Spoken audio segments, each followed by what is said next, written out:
If you're wondering which monitors for Mac Mini are worth your money, stick around. After we run through each product, I'll give you my personal take.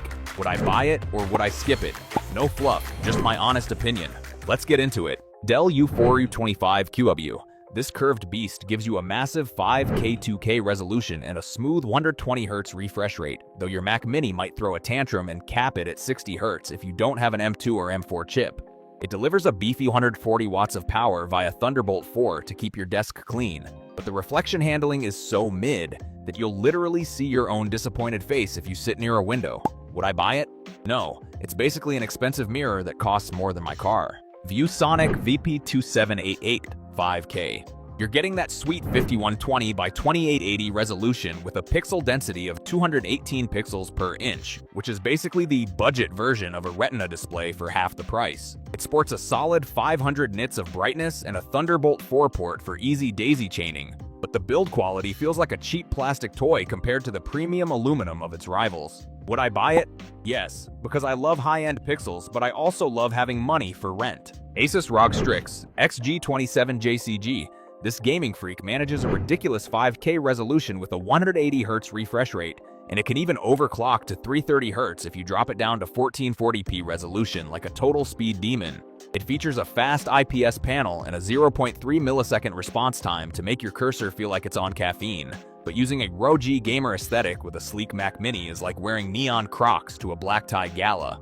Would I buy it?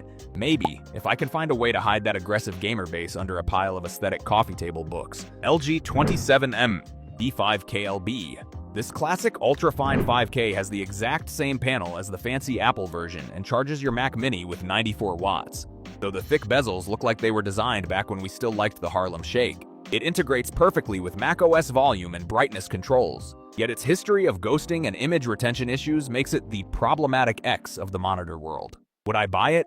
No, I'm not paying four figures for a monitor that looks like a 2012 iPad on a stick. Apple Studio Display.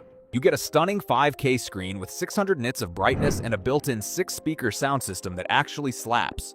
Even if the 122-degree ultra-wide webcam makes you look like a distorted potato during Zoom calls. The aluminum finish is pure desk candy and perfectly matches your Mac Mini, but charging $400 extra for a height-adjustable stand is the most legendary flex in the history of capitalism. Would I buy it? Yes, because I'm a sheep and I want my setup to look like a Pinterest board. Asus ProArt Display PA27JCV. I hooked this up to my Mac Mini, and the 5KB resolution is so sharp it makes my actual vision feel like it is stuck in 480p, though the 60Hz refresh rate feels like I am scrolling through molasses compared to my phone. It matches the Apple Studio Display's vibe perfectly without the "I just sold my kidney" price tag, but the 2-watt speakers sound like a squirrel screaming into a tin can. Would I buy it? Yes. Because having that crisp 218 pixels per inch density for half the price of Apple is a massive win for my desk setup. Asus ProArt Display PA3229CV. This 32-inch beast gives me so much screen real estate that I can actually see my future. But the aggressive anti-glare coating makes the screen look a bit whitewashed if a single ray of sun dares to enter the room. It handles high dynamic range 400 well enough for casual editing, though the joystick menu navigation is so laggy I aged 3 years just trying to change the brightness. Would I buy it? Maybe, if I can find a great deal and promise to never work in a room with a window. BenQ Mobiuse X321UX. This monitor is basically a lighthouse on your desk with 1152 local dimming zones that make black levels look inkier than my soul. But it is so thick and bulky it looks like it belongs in a server room from 1999.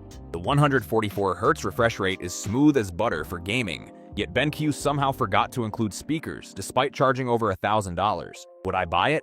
No, because while the mini light emitting diode panel is gorgeous, I am not paying that much money to still have to wear headphones for every notification. Dell S2725QC. Finally, a monitor with 120Hz that actually works with macOS without a headache, though the 65-watt power delivery is a bit weak if you are trying to charge a beefy MacBook while pushing those pixels. It looks great in the ash white finish and the text is super crisp, but the high dynamic range is honestly so bad that blacks just look like different shades of depressing gray. Would I buy it? Yes, it is the best value 4KB monitor under $300, and that smooth scrolling is worth every penny. LG 34W95U. This ultra-wide gives you 5KB by 2160 resolution, which is basically a cheat code for video editing. But it has a nasty habit of refusing to wake up from sleep like a teenager on a Monday morning. The vertical space is amazing for timelines, yet the lack of flicker-free technology means your eyes might actually explode after a 10-hour session. Would I buy it?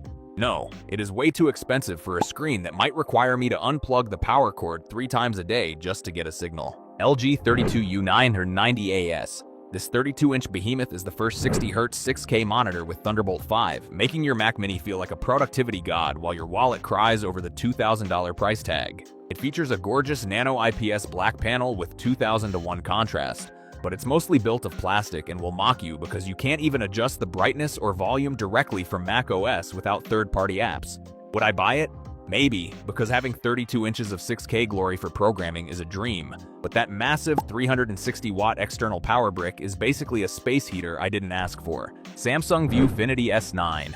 This 27-inch 5K panel is clearly trying to steal the Apple Studio Display's lunch money by offering a matte finish and a built-in 4K webcam for roughly $800. The text clarity is crisp enough to see your own failures in high definition, but the backlight bleed is truly offensive, and the Smart TV interface is a cluttered mess you'll likely never use.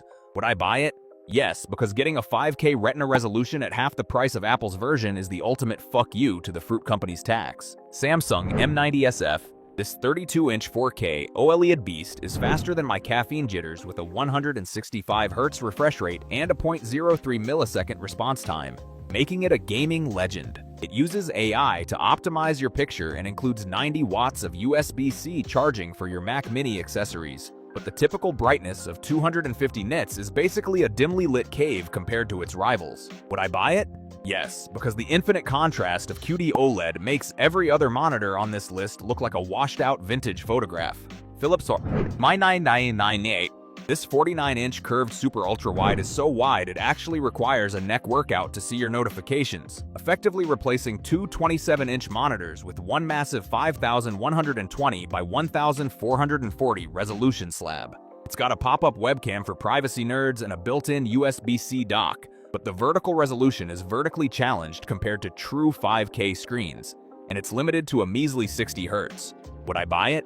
Maybe, if I had a desk the size of a landing strip and a deep desire to multitask like a frantic air traffic controller. BenQ PD2730S. This 27-inch 5K designer monitor treats your Mac Mini with respect by offering Thunderbolt 4 with 90 watts of power delivery and a dedicated hotkey puck for the control freaks out there. The IPS black tech gives you solid 2000:1 contrast and razor-sharp text, but the lack of an Ethernet port and underwhelming high dynamic range support makes it feel a bit like a premium sports car with no radio. Would I buy it? Yes, because the nano matte coating and wireless controller make it the most sensible alternative for anyone who actually does real work for a living. LG 45 GX905D8B. This massive 45-inch curved beast gives your Mac Mini more screen real estate than a suburban mall, but the text fringing on Mac OS will have you squinting like you forgot your glasses at home. You get that sweet 5120 by 2160 resolution and a dual mode that hits 330 Hz, though the 2-year warranty is basically LG's way of saying, good luck with that OLED burn-in. Would I buy it? Maybe, because while the immersion is god tier for gaming, the fuzzy text scaling on a Mac is a total vibe killer for actual work. Apple Pro Display XDR.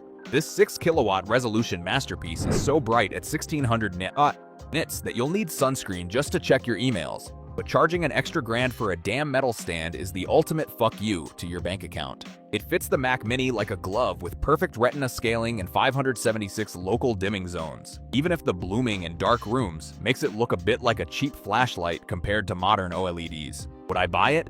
No, because unless you are a literal Hollywood colorist, spending $5,000 on a monitor without a stand is peak insanity in 2026. Dell U2723QE. This 27-inch Budget King uses IPS black technology to actually give you decent contrast for once, but the 60 Hz refresh rate feels like you are scrolling through molasses if you are used to anything faster. It is basically a glorified USB-C hub that charges your gear while looking professional, though the pixel density at 4K resolution means you will be messing with scaling settings until your eyes bleed. Would I buy it? Yes, because it is the most sensible way to get great colors and a clean desk setup without selling a kidney. Dell UltraSharp U4924 DUW. This 49-inch ultra-wide is basically two monitors glued together without the annoying gap in the middle, yet the pixel density is so low at 109 pixels per inch that Steve Jobs would probably haunt you for pairing it with a Mac. You get built-in speakers and a mountain of ports for your Mac Mini, but the massive footprint means you will need a desk the size of a landing strip just to fit the thing. Would I buy it?